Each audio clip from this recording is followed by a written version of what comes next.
Hong Kong की चमचमाती गगनचुंबी इमारतों और शानदार प्रतिष्ठा के पीछे असहनीय परिस्थितियों में फंसे बढ़ते निम्न वर्ग की एक गंभीर सच्चाई छिपी हुई है।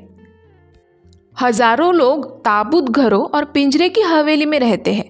छोटी खिड़की रहित स्थानों में दम घुटता है जो एक बिस्तर के लिए मुश्किल से बड़े होते हैं।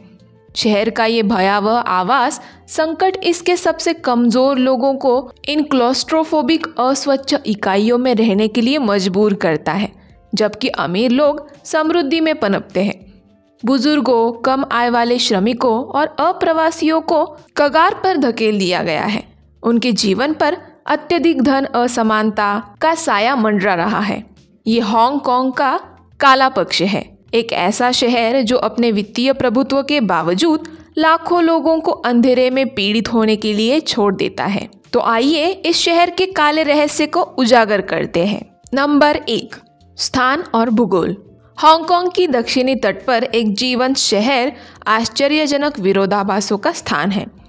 इसका क्षितिज विशाल गगनचुंबी इमारतों, आधुनिक संपदा के प्रतीकों से भरा है। फिर भी शहर की प्राकृतिक सुंदरता, ऊबड़ खाबड़ पहाड़, हरी भरी हरियाली और 200 से अधिक द्वीप इसकी सीमित जगह की याद दिलाते हैं।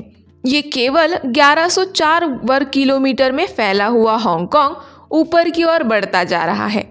ऊंची इमारतें भीड़ भाड़ से उसके संघर्ष को दर्शाती है।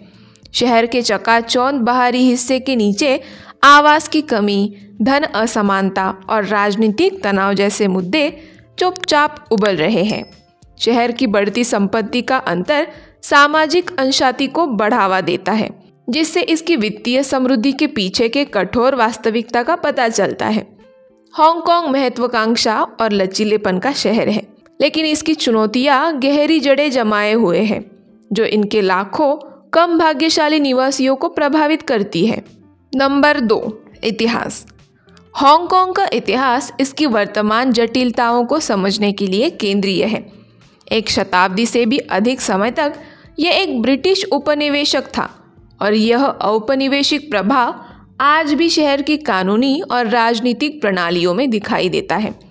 1997 में हांगकांग पर संप्रभुता एक देश दो प्रणाली नाम का एक अनूठी व्यवस्था के तहत चीन को वापस सौंप दी गई थी।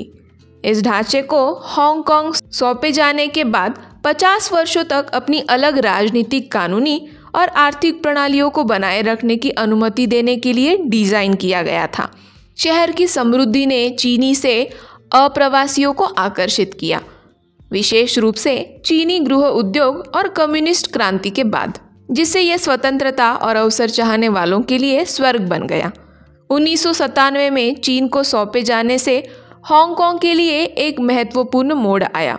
जबकि एक देश दो प्रणाली व्यवस्था का उद्देश्य शहर की अनूठी विशेषताओं को संरक्षित करना था, पिछले कुछ वर्षों में हांगकांग की स्वायत्तता की इच्छा और चीन के नियंत्रण स्थापित करने की बढ़ती इच्छा के बीच तनाव उभर गया। ये तनाव हाल के वर्षों में बढ़ गया है, खासकर हांगकांग के राजनीतिक और कानूनी संस्थानों पर चीन की मजबूत पकड़ के जवाब में। नंबर 3, चीन से मतभेद। हांगकांग और मुख्य भूमि चीन के बीच संबंध हमेशा जटिल रहे हैं। ऐतिहासिक रूप से हांगकांग को अपनी अलग पहचान पर गर्व है, जो उसके औपनिवेशिक अतीत और उसकी अद्वितीय राजनीतिक और आर्थिक प्रणालियों से आकार लेती है, जबकि मुख्य भूमि चीन में एक दलीय सत्तावादी शासन है। हांगकांग ने कम से कम हाल के वर्षों तक भाषण, प्रेस और विधानसभा की स्वतंत्रता जैसी स्वतंत्रता का आनंद लिया है। एक देश दो प्रणालियां समझौते से हांगकांग को अपनी कानूनी प्रणाली, मुद्रा और सरकार के साथ अपनी स्वायत्तता बनाए रखने की अनुमति मिलनी थी। हालांकि जैसे जैसे हांगकांग पर बीजिंग का प्रभाव बढ़ा है, शहर के कई लोगों को लगता है कि उनकी स्वतंत्रता धीरे धीरे खत्म हो रही है। हांगकांग ने कई निवासी मुख्य भूमि सरकार से तेजी से अलग थलग महसूस करने लगा। स्वायत्तता की उनकी इच्छा के बावजूद कई लोग अब सवाल कर रहे हैं कि क्या एक देश दो प्रणाली की रूपरेखा बीजिंग के बढ़ते प्रभाव के सामने टिकेगी। नंबर 4, अंधेरे की तरफ। हांगकांग की वित्तीय सफलता और महानगरीय छवि के पीछे एक शहर है जो गहरी सामाजिक और आर्थिक समस्याओं से जूझ रहा है।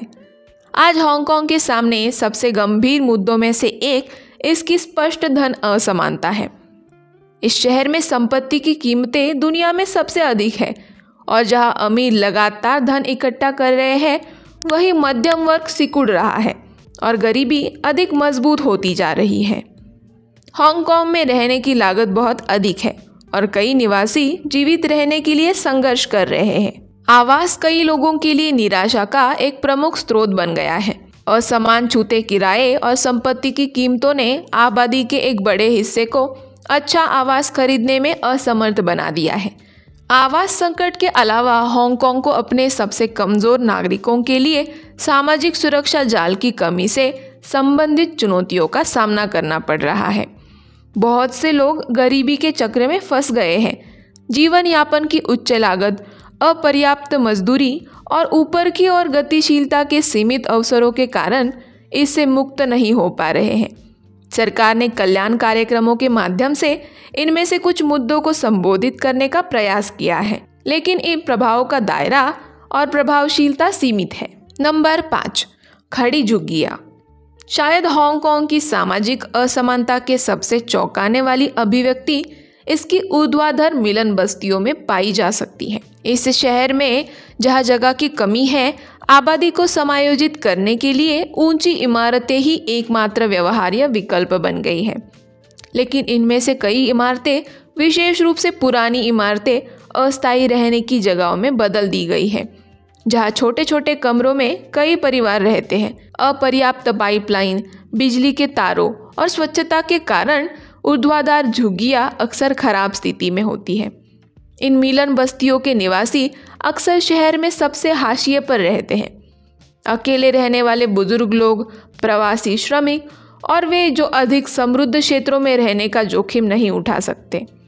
इन निवासियों को असुरक्षित, भीड़भाड़ वाली परिस्थितियों में रहने के लिए मजबूर किया जाता है, जो पोस्टकार्ड और पर्यटक ब्रोशर में दिखाई देने वाली हांगकांग की चमकदार छवि से बहुत दूर है। शहर की बढ़ती संपत्ति का अंतर इन ऊर्ध्वाधर मिलन बस्तियों में दर्दनाक रूप से दिखाई देता है। हांगकांग के वित्तीय साम्राज्य और इसकी गगनचुंबी इमारतों की छाया में ये ऊर्ध्वाधर झुग्गियाँ एक छिपी हुई दुनिया का प्रतिनिधित्व करती है, जहाँ अस्तित्व एक दैनिक लड़ाई होता है और समृद्धि का सपना पहुँच से बाहर हो जाता है। नंबर 6, ताबूत घर। एक ऐसी जगह में रहने की कल्पना करें जो ताबूत से बड़ी न हो। हांगकांग में हजारों लोगों के लिए ये कोई रूपक नहीं, बल्कि एक कड़वी हकीकत है। ये तथाकथित ताबूत घर छोटे खिड़की रहित कमरे हैं जो बेमुश्किल एक बिस्तर के लिए पर्याप्त बड़े होते हैं। अक्सर ताबूत से बड़े नहीं होते। वे शहर भर में बिखरी पुरानी जर्जर इमारत में छिपे हुए हैं। कई लोगों के लिए ये उस शहर में एकमात्र किफ़ायती विकल्प है जहाँ किराए की कीमतें खगोलीय स्तर पर पहुँच गई है। इन ताबूत घरों के निवासी ज़्यादातर कम आय वाले श्रमिक, बुजुर्ग और अप्रवासी होते हैं, जो बेहतर जीवन की उम्मीद में हांगकांग आए थे, लेकिन इसके बजाय वे खुद को गंदी परिस्थितियों में पाते हैं। खराब रखरखाव वाली इमारतों में अक्सर कमरे एक के ऊपर एक रखे होते हैं, जो अत्यधिक भीड़भाड़ के कारण ढह रहे होते हैं। किफ़ायती आवास उनकी पहुंच से बाहर है।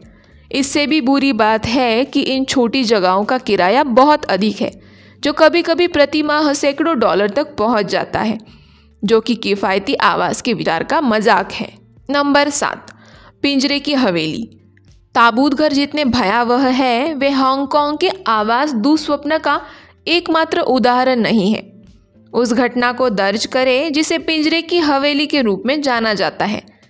ये पुरानी, खराब होती है इमारतों में अस्थायी अपार्टमेंट है, जहाँ जगह को छोटे छोटे पिंजरों में विभाजित किया गया है, जिसका शाब्दिक अर्थ धातु के बाड़े हैं जहाँ लोग सोते हैं और रहते हैं।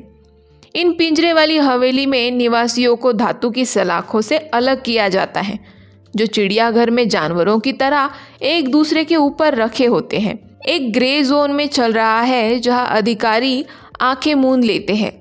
ये स्थान मौजूद है क्योंकि हांगकांग के सबसे हताश लोगों के लिए ऐसे शहर में आश्रय पाने का ये एकमात्र तरीका है जहां आवास एक बुनियादी मानवीय आवश्यकता से अधिक एक वस्तु है। नंबर 8, जो प्रभावित हुए। जो लोग ताबूत घरों और पिंजरे की हवेलियों में रहते हैं वे शहर के अदृश्य गरीब हैं। वे अधिकतर बुजुर्ग नागरिक हैं जो दशकों से हांगकांग में रह रहे हैं, लेकिन जिनकी पेंशन और बचत भारी भरकम किराया वहन करने के लिए अपर्याप्त है। वे प्रवासी श्रमिक हैं जो बेहतर अवसरों की तलाश में आए थे, लेकिन जीवन यापन की बढ़ती लागत के कारण इन घटिया परिस्थितियों में फंस गए हैं। ये हांगकांग के भूले हुए चेहरे हैं, वे लोग जो शहर को चालू रखते हैं लेकिन इसकी सफलता की चमकदार कहानी में काफ़ी हद तक अदृश्य है। शहर की अपर्याप्त सामाजिक कल्याण प्रणाली और अपर्याप्त किफ़ायती आवास नीतियों के कारण उनके पास बहुत कम विकल्प रह जाते हैं और वे उस शहर से अलग थलग हो जाते हैं जिसे बनाने में उन्होंने मदद की थी। नंबर 9, हांगकांग इस मुकाम तक कैसे पहुंचा। द्वितीय विश्व युद्ध के बाद दशकों में हांगकांग ने आर्थिक उछाल का अनुभव किया है। इसका विनिर्माण क्षेत्र फला फूला और वित्तीय केंद्र के रूप में इसकी भूमिका मजबूत हुई। हालांकि इस वृद्धि के साथ आवास की मांग में वृद्धि हो गई। जैसे जैसे भूमि दुर्लभ होती गई, रियल एस्टेट डेवलपर्स ने लग्जरी अपार्टमेंट और वाणिज्यिक स्थान बनाने पर ध्यान केंद्रित करना शुरू कर दिया, जिससे किफ़ायती आवास के लिए बहुत कम जगह बची। जब तक सरकार हस्तक्षेप करती, नुकसान हो चुका था। हांगकांग ने भूमि स्वामित्व कुछ शक्तिशाली डेवलपर्स के हाथ में केंद्रित है और शहर की राजनीतिक व्यवस्था ने लंबे समय के आबादी की ज़रूरतों पर इन रियल एस्टेट मुगलों के हितों का समर्थन किया है। कुछ लोगों के हाथों में भूमि के संकेंद्रण के कारण आवास की लागत आसमान छू रही है। सरकार ने संकट से निपटने के लिए कुछ कदम उठाए हैं, लेकिन कार्यवाही धीमी चल रही है। सार्वजनिक आवास मांग के अनुरूप नहीं है और कई लोग वर्षों तक प्रतीक्षा सूची में बने रहते हैं। इस बीच निजी अपार्टमेंट किराए पर लेने की लागत पर बढ़ती जा रही है, जिससे कई लोगों के लिए किफ़ायती आवास ढूंढना असंभव हो गया है। नंबर 10, यहाँ क्या हो रहा है। हांगकांग सरकार ने आवास संकट से निपटने का प्रयास किया है, लेकिन उसके प्रयास सीमित और काफ़ी हद तक अप्रभावी रहे हैं। मुख्य पहलों में से एक सार्वजनिक आवास का विस्तार है, जिनमें अधिक किफ़ायती घर बनाने की योजना है। हालांकि सार्वजनिक आवास के लिए प्रतीक्षा सूची अक्सर 5 साल या उससे अधिक लंबी होती है और जिस गति से नए आवास का निर्माण किया जा रहा है वह मांग को पूरा करने के लिए पर्याप्त नहीं है। हांगकांग में बेहतर आवास के लिए लड़ाई जारी है, लेकिन अब तक सबसे कमज़ोर लोग इन छोटे दमघोंटू स्थानों, ताबूत घरों और पिंजरों की हवेलियों में फंसे हुए हैं। ये वे लोग हैं जो दुनिया के सबसे धनी शहरों में से एक के छिपे हुए आधार को बनाते हैं और वे उन प्रणाली की कीमत चुका रहे हैं जो लोगों पर लाभ की प्राथमिकता देती है। उनका जीवन एक ऐसे शहर में अस्तित्व के लिए दैनिक संघर्ष कर रहा है जहां सफलता केवल शीर्ष पर बैठे कुछ लोगों के लिए ही आरक्षित लगती है। अब आप तथ्यों को गहराई से जानकर ये निर्णय ले सकते हैं कि क्या आप वास्तव में हांगकांग जाने के लिए तैयार हैं।